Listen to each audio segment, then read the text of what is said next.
اعوذ باللہ من الشیطان الرجیم بسم اللہ الرحمن الرحیم قال اللہ تبارک و تعالی فی القرآن المجید والفرقان الحمید یوم نحشرہم جمیعا ثم نقول للذین اشرکوا این شرکاؤکم الذین کنتم تزعمون۔ سورۃ انعام کی یہ آیت نمبر 22 ہے۔ اللہ پاک نے قیامت کا ایک منظر اس آیت میں بیان فرمایا ہے۔ وَيَوْمَ نَحْشُرُهُمْ جَمِيعًا، اور جس دن ہم ان سب لوگوں کو جمع کریں گے۔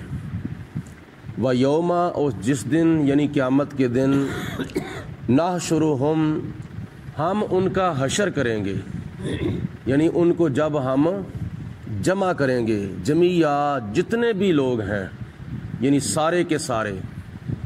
یہ اشارہ ان مشرکوں کی طرف ہے، ان کافروں کی طرف ہے کہ جو دنیا کے اندر آ کر اپنے روز ازل کے اندر رب کے ساتھ کیا ہوا وعدہ جو تھے وہ بلا بیٹھے تھے۔ وہ کون سا وعدہ تھا جو روز ازل کے اندر انہوں نے اللہ تعالیٰ کے ساتھ کیا تھا؟ وہ وعدہ تھا روز ازل میں کہ جب خدا تعالیٰ نے ان سے پوچھا، ہم سے بھی پوچھا تھا، سب سے پوچھا تھا، ساری روحوں کو جمع کر کے فرمایا تھا، قال الست بربکم، کیا میں تمہارا رب نہیں ہوں؟ سوالیہ انداز میں خدا تعالیٰ نے فرمایا، کیا میں تمہارا رب نہیں ہوں؟ قالوا بلا، تو جتنی بھی روحیں تھیں سب نے آگے سے جواب دیا، ہاں یا اللہ کیوں نہیں، تو ہمارا رب ہے۔ ان روحوں کے اندر کافروں کی روحیں بھی تھیں، مشرکوں کی روحیں بھی تھیں، یہودیوں کی، عیسائیوں کی، ہندوؤں کی، سکھوں کی، مسلمانوں کی، تمام غیر مسلموں کی روحیں موجود تھیں۔ جتنی بھی روحیں قیامت تک یعنی دنیا کے اندر آنی ہیں انسانیت کی شکل کے اندر، ساری روحیں روز ازل کے اندر اللہ پاک نے جمع کر کے ان کو فرمایا تھا، میرے ساتھ یہ اقرار کرو، وعدہ کرو کہ کیا میں تمہارا رب نہیں ہوں؟ تو انہوں نے کہا یا اللہ، قالوا بلا، کیوں نہیں، تو ہمارا رب ہے۔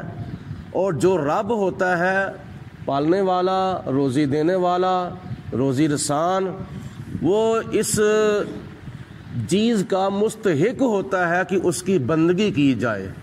اللہ چونکہ رب العالمین ہے، تمام جہانوں کو پالنے والا ہے، الحمدللہ رب العالمین، خدا تعالیٰ سب جہانوں کو پالنے والا تھا، ہے اور رہے گا۔ تو اس لیے اللہ تعالیٰ کافروں کی طرف اور مشرکوں کی طرف اشارہ فرما کے ارشاد فرماتا ہے کہ ان کو اس چیز کا احساس کرنا چاہیے کہ جب ہم ان سب لوگوں کو قیامت کے دن اٹھائیں گے، ان کی قبروں سے ان کو زندہ کریں گے، اور زندہ کر کے پھر میدان محشر کے اندر ان کو ہم جمع کریں گے، اور پھر آگے خدا فرماتا ہے کہ ہم سوال کریں گے ان سے، ثم نقول للذین اشرکوا، پھر جو دنیا کے اندر لوگ شرک کرتے تھے، جنہوں نے اپنے بتوں کو خدا کے برابر ٹھہرایا تھا، شرک کا ارتکاب کرتے تھے، جو مشرک لوگ ہیں، ان سے اللہ فرماتا ہے کہ ہم فرمائیں گے، ثم نقول للذین اشرکوا، پھر ہم مشرکوں سے پوچھیں گے، ان سے سوال ہم کریں گے، این شرکاؤکم، وہ تمہارے شریک کدھر ہیں، وہ تمہارے جھوٹے خدا کدھر ہیں، تمہارے بت کدھر ہیں جن کی تم دنیا کے اندر پوجا کیا کرتے تھے؟ جیسا کہ ہندو خدا بت کی پوجا کرتا ہے اور گائے کی پوجا کرتا ہے، مجوسی جو ہیں وہ آگ کی پوجا کرتے ہیں، کئی کافر ایسے ہیں وہ درختوں کی پوجا کرتے ہیں، کئی کافر ایسے ہیں کہ وہ چاند کی پوجا کرتے ہیں، سورج کی پوجا کرتے ہیں، کوئی کسی چیز کی پوجا کرتے ہیں۔ مکے کے اندر جو کافر تھے حضور علیہ الصلوۃ والسلام کی تشریف آوری سے پہلے، انہوں نے کئی قسم کے اپنے خدا بنائے ہوئے تھے، کسی نے لوہے کا خدا بنایا تھا، کسی نے پتل کا خدا بنایا تھا، کسی نے تانبے کا خدا بنایا تھا، حتیٰ کہ اتنی جہالت تھی کہ کئی کافر ایسے تھے انہوں نے اپنے ستوؤں کا خدا بنایا ہوا تھا. ستوؤں کو انہوں نے کیا نام ہے پانی ڈال کر اس کی ایک مورتی بنائی, ایک صورت بنائی, اپنے پاس رکھ لی. سفر کے اندر کوئی سفری رب بنا لیا اور دل کیا اس کو سامنے رکھ کر اس کی پوجا کر لی. دل کیا اگر پیاس لگی تو اس کو خدا کو پانی کے اندر گھول کے ستوؤں کا پانی بنا کر شربت بنا کر پی لیا. اس قدر جہالت تھی اور اس قدر جہلیت کی انتہا تھی. اللہ فرماتا ہے قیامت کے دن ہم ایسے لوگوں سے سوال کریں گے جن کی تم اللہ کے سوا پوجا کرتے ہو, عبادت کرتے ہو, وہ تمہارے آج شریک کدھر ہیں؟ بلاؤ ان کو, وہ تمہیں عذاب سے بچا سکیں. جو میں تمہیں عذاب دینے والا ہوں جہنم کا, وہ تمہیں جہنم کے عذاب سے بچائیں. بلاؤ ان کو.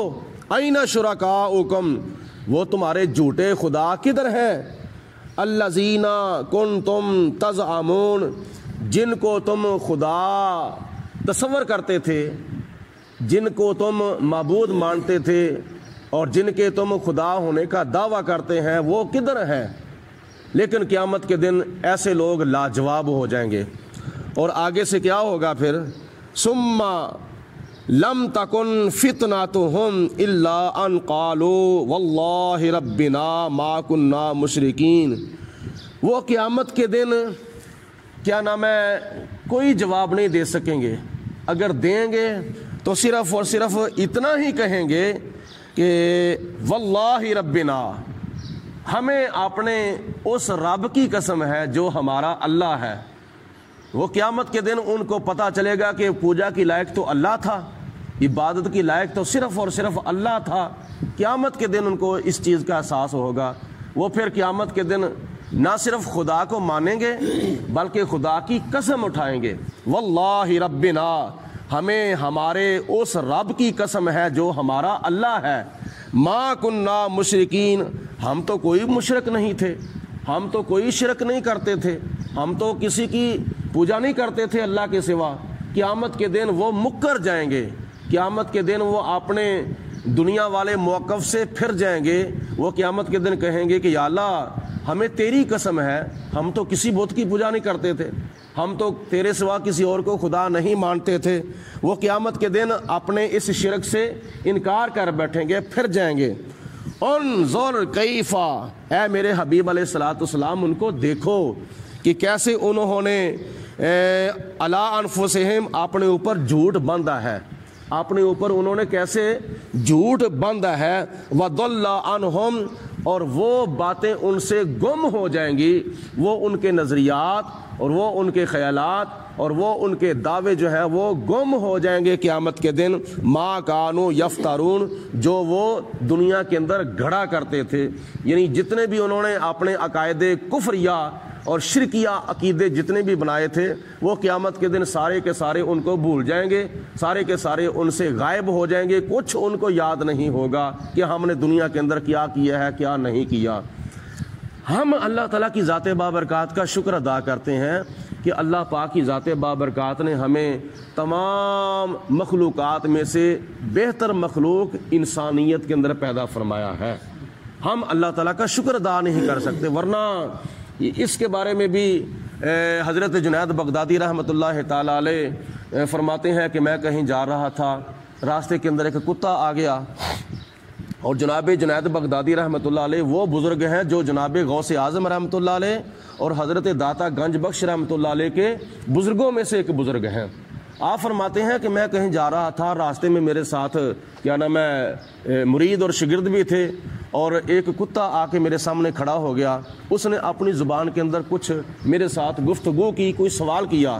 تو حضرت جنید بغدادی رحمۃ اللہ تعالی علیہ ایسے ہاتھ باندھ کے کھڑے ہو جاتے ہیں جیسے مرید اپنے پیروں کے سامنے, شاگرد اپنے استادوں کے سامنے, چھوٹے اپنے بڑے رہنماؤں کے سامنے ہاتھ باندھ کے ادب کے ساتھ کھڑے ہو جاتے ہیں.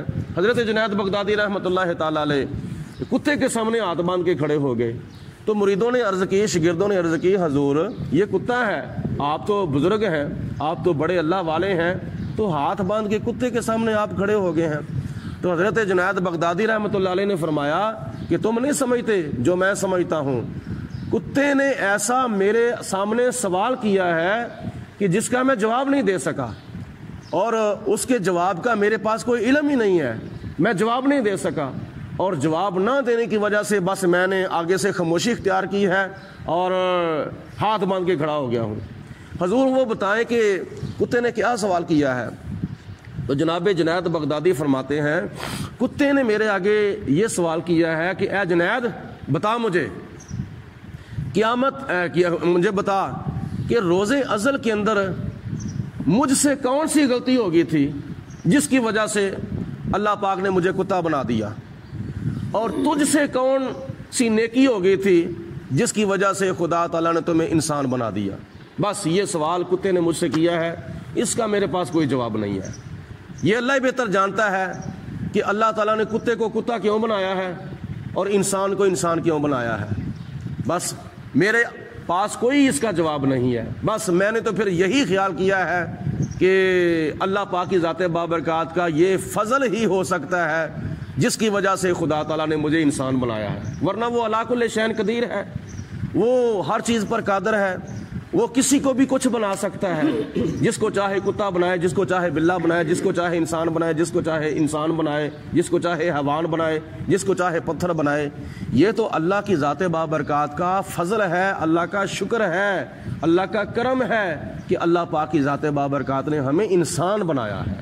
اور پھر انسانوں کے اندر اللہ پاک کی ذات بابرکات نے نہ ہمیں یہودی بنایا، نہ ہمیں عیسائی بنایا، نہ ہمیں ہندو بنایا، نہ ہمیں سکھ بنایا، نہ ہمیں مجوسی بنایا، بلکہ یہ بھی اللہ کی ذات بابرکات کا شکر ہے کہ خدا نے ہمیں انسانوں کے اندر مسلمان بنایا ہے۔ اور مسلمان وہ جو آخری نبی حضرت محمد مصطفیٰ صلی اللہ علیہ وسلم کا کلمہ پڑھتا ہے، نبی پاک علیہ الصلوۃ والسلام کی رسالت پر ایمان لاتا ہے، خدا تعالیٰ کی توحید کو مانتا ہے، یہ اللہ پاک کی ذات بابرکات کا شکر ہے۔ خدا کی ذات بابرکات نے ہمیں اشرف المخلوقات میں پیدا کیا ہے۔ اللہ پاک کی ذات بابرکات ہمیں انسانیت کے اور اسلام کے سارے تقاضے پورے کرنے کی توفیق عطا فرمائے۔